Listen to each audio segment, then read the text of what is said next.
আসসালামু আলাইকুম বন্ধুরা, কেমন আছেন সবাই? আবারও আমার এই ছোট্ট চ্যানেলে সবাইকে স্বাগতম, জাবিরস কিচেনে। তো আমি আজকে হাতে চুলাতেই খুব সহজেই তৈরি করে নেব নান খাটায়। তো চলুন দেখে নেই।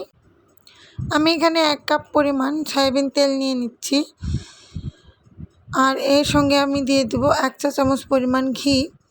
ঘিটা এখন তেলের সঙ্গে একটু ভালোভাবে মিশিয়ে নিয়ে এটা সাইডে রেখে দিয়ে দেব। এখন আমি নিয়ে নেব 1 কাপ পরিমাণ আটা। আপনারা চাইলে ময়দা নিতে পারেন, আমার আটা ছিল না তাই ময়দাটা ইউজ করেছি। আর 1/3 কাপ পরিমাণ দিয়ে দিচ্ছি সুজি, আর এটা দিয়ে ভালোভাবে আগে আমি চেলে নিব। এরপর এখানে দিয়ে দিব 1/3 কাপ পরিমাণ বেসন। বেসনটা অনেকেই দেয় না, কিন্তু বেসনটা দিলে বিস্কিটটা নরম হয়। আর বেসনটা ভালোভাবে চেলে নিয়ে এখন এখানে দিয়ে দিচ্ছি 1/2 কাপ পরিমাণ সুগার পাউডার।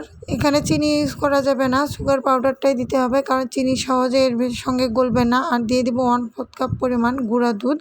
আর দুটা একসঙ্গে ভালোভাবে এখন আমি চেলে নিচ্ছি। শুকনো উপকরণগুলো সব চেলে না হলে এখানে দিয়ে দিব 1/4 চা চামচ পরিমাণ বেকিং পাউডার। আর এখন সবগুলো শুকনো উপকরণ একসঙ্গে ভালোভাবে নেড়ে চেড়ে নিয়ে এখানে দিয়ে দিব সয়াবিন তেলেরটা।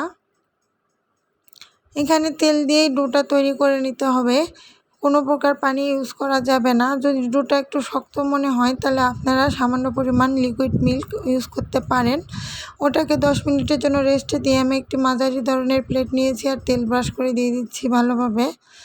এখন আমি এগুলোকে গোল গোল করে নান কাটায়ের শেপ দিয়ে দিব।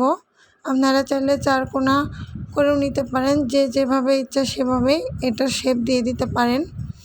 আর এটা বানানো হয়ে গেলে এখন এর উপরে আপনারা আপনাদের পছন্দ মতো কিশমিশ, কাজু বাদাম, পেস্তা বাদাম, কাঠবাদাম যে যেটা চান সেটাই দিতে পারেন। আমি এখানে কিশমিশটা ইউজ করব।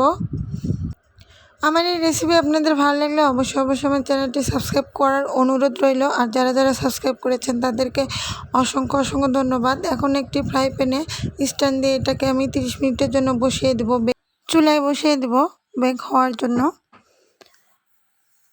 তো এখনও পুরোপুরি বিস্কুটটা হয়নি, আপনাদেরকে আমি দেখাচ্ছি, দেখেন।